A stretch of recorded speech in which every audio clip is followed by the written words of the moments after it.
Hi guys, welcome to my YouTube channel. My name is Daisy with a Z. So today's video is a professional video, academic video. I don't know how to really call it, but I'm simply talking about my experience as a lecturer, having lectured for 4 years in Zambia. So I think that it is okay for me to now talk about my experience and the challenges and the things I learned, and yeah, everything in general. So because I don't want to be biased and only talk about things from a female perspective, I consulted with my friend who is also a lecturer and he is male. So shout out to Mark. Thank you for agreeing to be part of this video by providing your own perspective.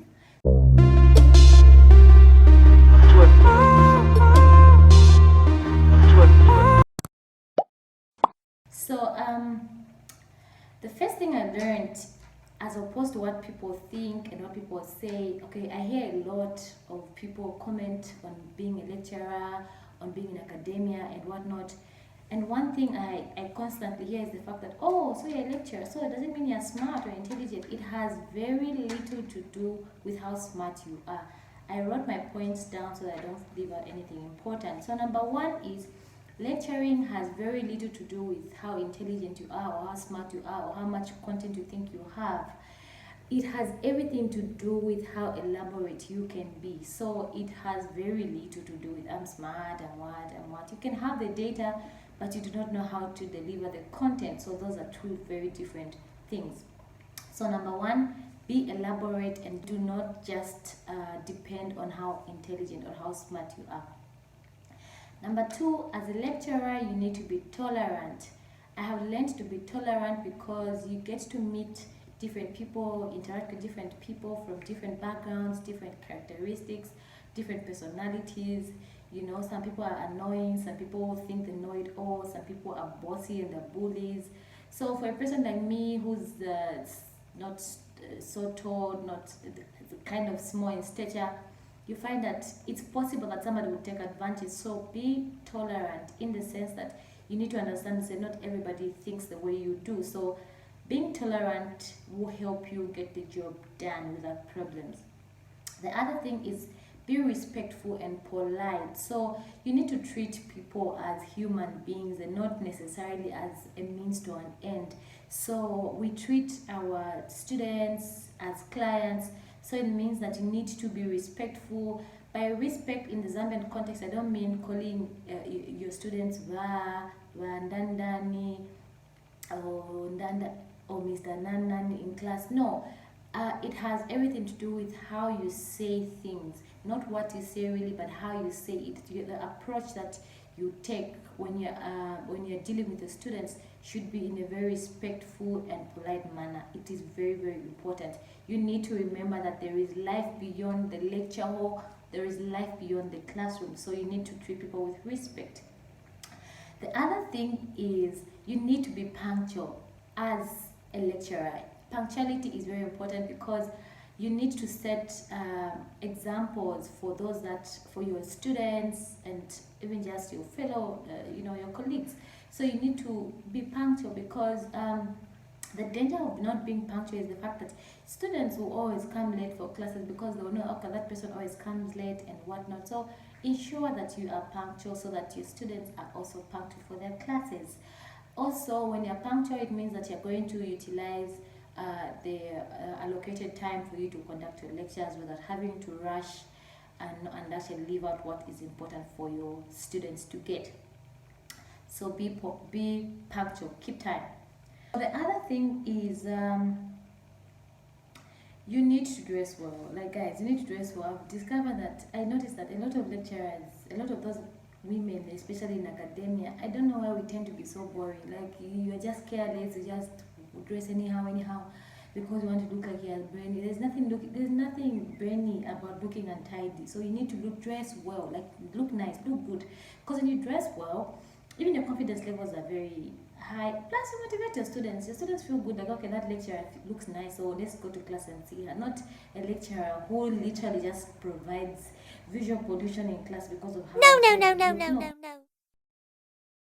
Please, you need to dress well if you have to be a lecturer. Dress well, smell good, dress comfortable, dress what you like, but be presentable. Dress how you really want to be addressed.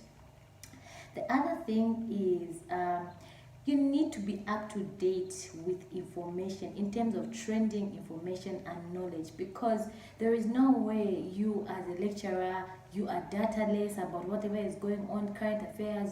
Let's say I'm teaching environmental courses but I do not know environmental news. That is injustice to the world. It is really serious injustice. So ensure that you're up to date with information.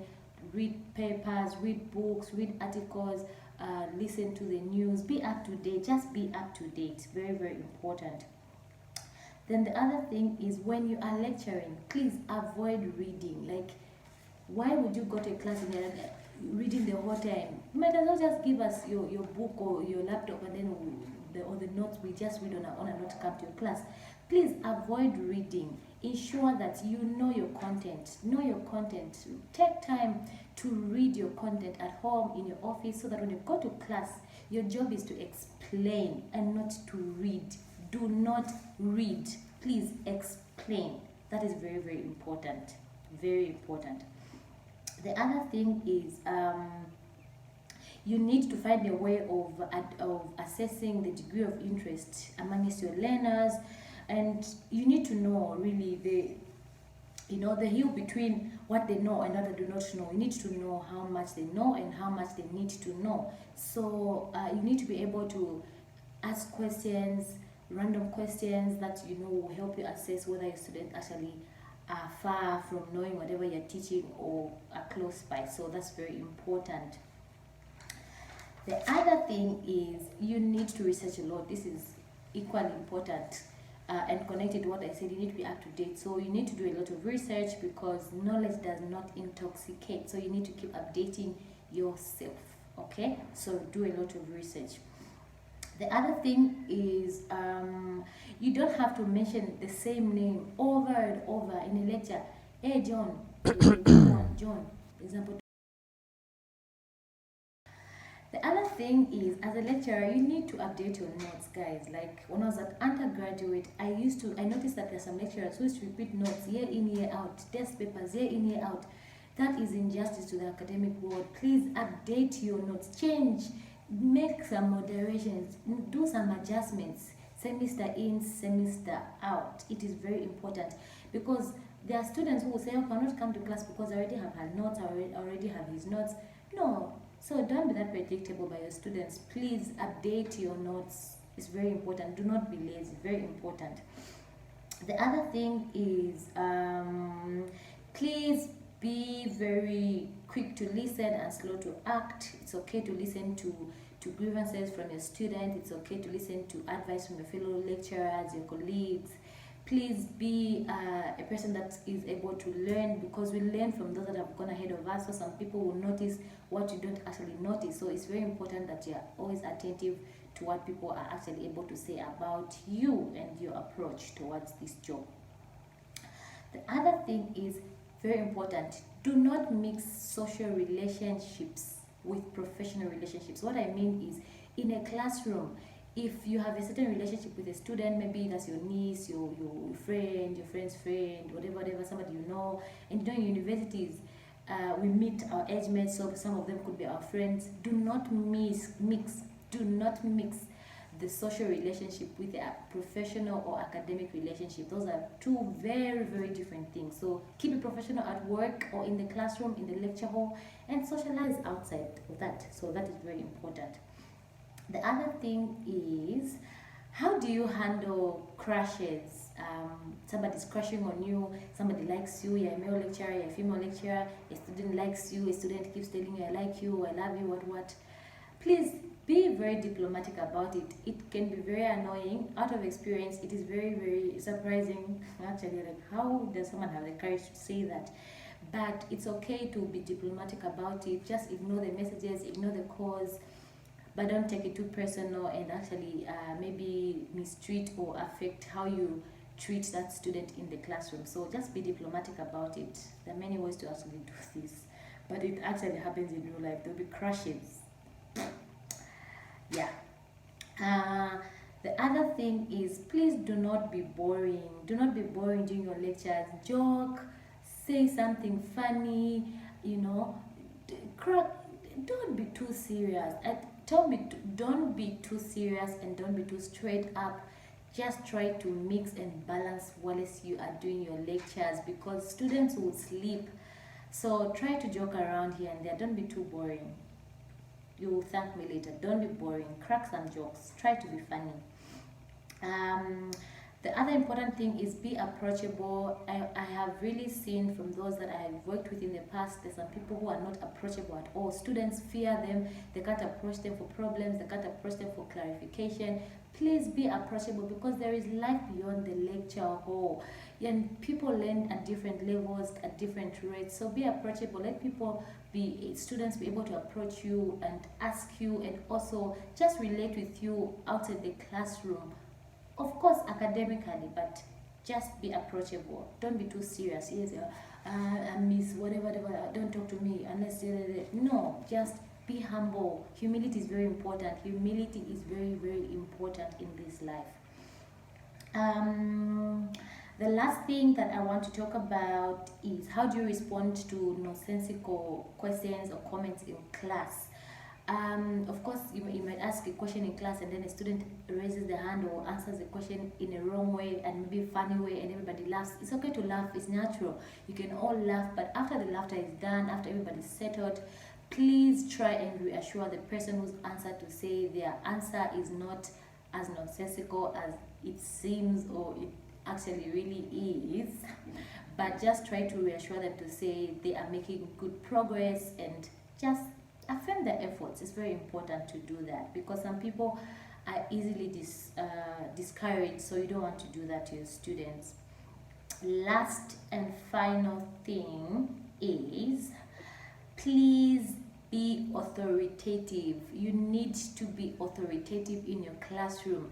Imagine somebody who is a bully. There are students who will bully you if you're not careful. So you need to make sure that you stand your ground and you know that that is your classroom, that is your job. So everybody is under your control. So please take control of your classrooms or your lecture halls. Be authoritative. If you want to set deadlines, set the deadlines.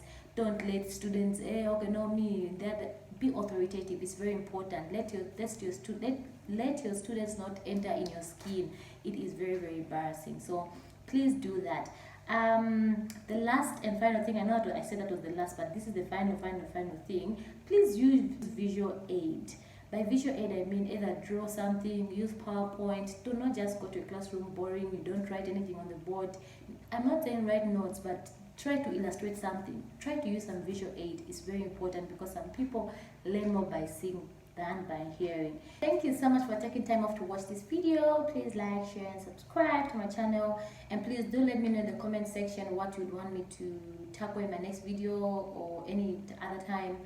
It's very important. But please, if you want to embark on this academic journey, you can do this. Don't let anybody tell you otherwise. Otherwise, nobody really was meant or was made with the materials that are needed to do this. So we all just learn by doing. So I'll see you in my next video.